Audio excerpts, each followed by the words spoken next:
You have to go into the avatar state. Do it! Put your loving hand out, baby. Hello guys, welcome back to my reaction channel. Today we're going to be reacting to Legend of Korra Season 4 Episode 8. Guys, the last episode we saved the prince, even though Kuvira tried to kidnap him. And now, I guess Bolin is coming back and with Varric, and Kuvira is still, she's right on top of Toph in the sacred forest or swamp, and she's trying to tear down the sacred tree that even Aang visited back in the day. So, I want to see Toph rip her a new one. That being said, if you enjoy my reactions, feel free to share, subscribe, like, leave a comment, join the Patreon, support your boy Discord, all that. Let's go, man. Remembrances. Okay. Whatever that means. You know, there's something about being kidnapped that makes a guy realize he needs to get his act together. Maybe some of those sticky dumplings, too? Stop it. Look at you. You're so weak, woo down is your catchphrase. I know, I'm a wimp. But it's not my fault. I was born that way. I'm not like you, Mako. I wasn't raised by a pack of tops in the woods. You dated the Avatar? Sit. You and I need to have a little gab session right now. How'd you guys first meet? Bolin and I were playing for the Fire Ferrets. You were a pro bender? Oh, is this gonna be a recap Yes. episode? Will you just let me tell the story? Carry on. Kind of rude there, buddy. You know what else is rude? Interrupting. Korra proved to be an amazing pro bender and a loyal friend. She helped me save Bolin when he was taken by the Equalists. Yeah. Wait till he hears that he dated Asami as well. She's even hotter. I'm so sorry. I didn't see you. How could you not see me? I was Yep. So I was thinking we should spend some time together. Look, I really like you, and I think we were meant for each other. Damn. Korra, I'm really sorry, but I just don't feel the same way about you. As much as you drive me crazy, I also think you're pretty amazing. Ooh, yeah, that was bold. Hot dog! Smooch City, here we come. You player. Whoa, I thought you were dating Asami. Two, get out of here. So worried. Are you all right? I'm fine. I'm glad you're here. My man had two girls. I bet Asami wasn't too happy about that. Turns out she was right. Yep. It was time to man up and call it quits. Asami, I'm sorry things got so messed up between us, but whatever happens today, I want you to know how much I care about you. Fine. But I hope you weren't as ambiguous with Korra as you were with Asami. Trust me, I wasn't. Korra and I ended up stopping Amon together, and after that, I was finally able to tell her how I felt. Exactly how I felt. I love you, Korra. Sometimes I wonder whose side you're on. There aren't any sides. How could you take his side? What's with you and sides? Well, excuse me, officer. Don't let me stand in the way of you writing tickets. I'm just trying to save the world. Asami's company was one of the victims. So Varric. she and I worked together to catch the perps. The stakeout was the perfect way to get my mind off Korra. It was an intense night. Yeah. Asami and I discovered the Triads had double-crossed us. And she also discovered you broke up with We Korra. barely got away. Kiss, kiss. Yep. I know. Don't tell me. I had no right kissing Asami. No, actually, I'm completely fine with that. You officially broke up with Korra, and True. therefore you're free to smooch whoever you wish. Yep. We had that fight before you left, remember? Not really. I got attacked by a dark spirit, and I lost my memory for a little while. How convenient. Maybe it hasn't all come back yet. So it seems like you're so afraid to disappoint anyone that you end up disappointing everyone. Truer words have never been spoken. Kind of true. High five! Well, eventually I did tell Korra. But by then she already knew. Why didn't you just tell me the truth in the first place? It's over. For real this time. After harmonic convergence, the world changed. I mean, to need distance from women, because I have so many all over me all the time. Yeah. Anyway, I eventually helped Korra defeat Zahir and save the Airbenders. You realize that ladies are complicated. No offense, Grandma. None taken. I better just focus on being a better king. Okay, come at me. Thanks. Are you okay? You seem out of sorts. Sorry. I've just been thinking about something Toph said. I thought I was really gonna change things.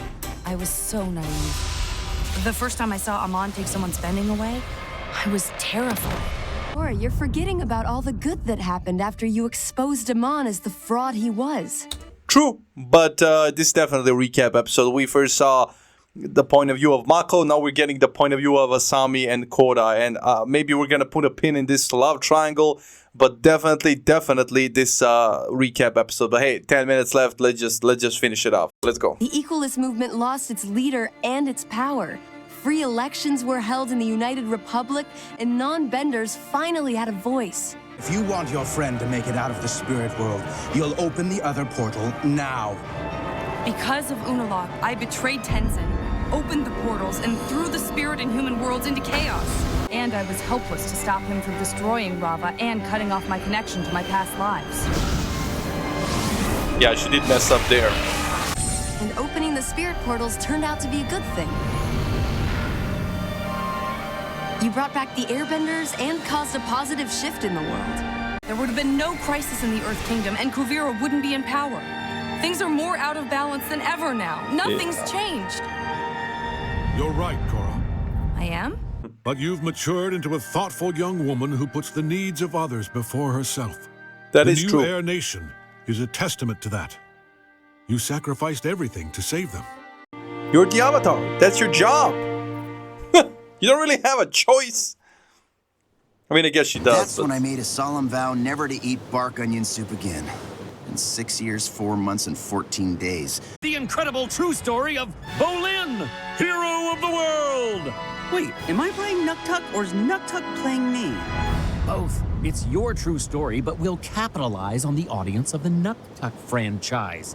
A wise sage, the richest merchant in the world, and a handsome devil all sit on a single pillow in the living room of a luxury yacht. How do they all fit on one pillow? Oh, giant pillow! Wrong. Where can I find my teacher? Actually, he called you on your BS, told you weren't levitating, and this is all a farce because everybody's kissing your ass. Nobody has the guts to tell you that you're not levitating. Oh, come on! I wasn't singing, you were not levitating, and Asami is just a friend, thank you very much.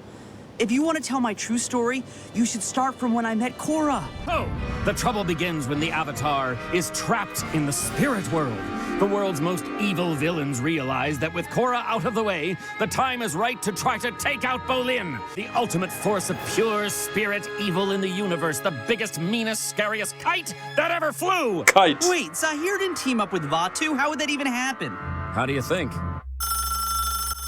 Oh my god. Hello. Hey, it's Zahir.